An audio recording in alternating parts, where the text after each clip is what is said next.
compounds in herbal supplement kratom are opioids, FDA says. U.S. Food and Drug Administration Commissioner Dr. Scott Gottlieb warned the public about the herbal supplement kratom in a statement on Tuesday, saying there is no evidence to indicate that kratom is safe or effective for any medical use and likening its chemical compounds to opioids. Native to Malaysia, the leaves of the kratom plant are traditionally crushed and made into tea to treat pain as well as heroin or morphine dependence and possibly reduce withdrawal cravings. Kratom also found a following overseas. According to the American Kratom Association, there are 3 million to 5 million users in the U.S. The supplement can be found in head shops and gas stations sold as powders, pills, capsules or even energy drinks. It is very loosely regulated by the FDA. The U.S. Centers for Disease Control and Prevention found a tenfold increase in calls about kratom to poison control centers over a 5-year period, from 26 in 2010 to 263 in 2015. However, while 7% of the calls were for serious side effects, including 1 death, most reported minimal to moderate side effects. But the FDA has growing concerns about the herb, pointing to 44 deaths associated with the plant in its adverse event reporting system. In 2016, the Drug Enforcement Administration announced its intention to temporarily list kratom as a Schedule I controlled substance, which would put it in the same category as heroin or LSD. But after a public outcry, including from some members of Congress, the DEA withdrew its plan. Instead, the agency requested public comment about the plant and called for a scientific review from the FDA. The DEA has not taken any action since then, but lists kratom as a drug of concern.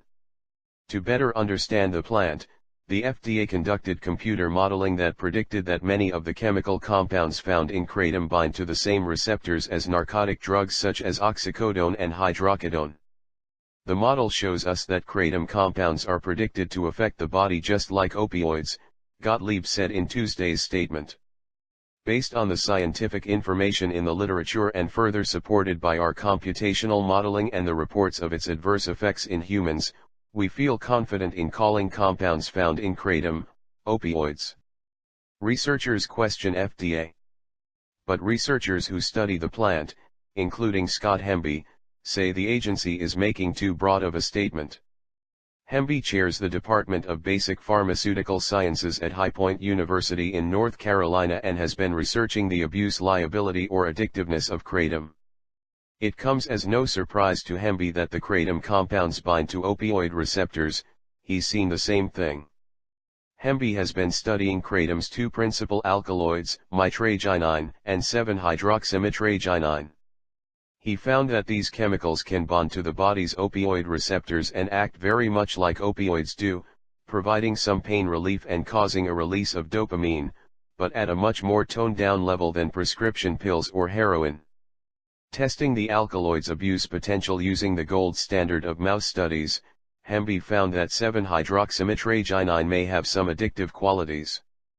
But when looking at the plant as a whole, the ratio of that element is so small that kratom overall has very low abuse potential, he says. As for the FDA's findings, they make a lot of hay of using a computer model, but it's really nice to validate the findings with actual science, Hemby said. What's key about kratom's compounds, he said, is that they don't bind to opioid receptors the same way the chemicals in heroin or oxycodone do. Just because it binds, it doesn't mean it has the same efficacy as an opioid, he said. Rather, kratom's compounds sit on different parts of the receptor and fit differently than the chemicals in heroin and oxycodone. And that distinction means it doesn't lead to overdose fatalities the way opioids do. It doesn't cause respiratory depression because of where it sits on the receptor, he said. When kratom isn't kratom. Hemby also questions the 44 deaths cited by the FDA, which are not from toxicology or autopsy reports. Rather, they are self-reported. Some reports include other drugs.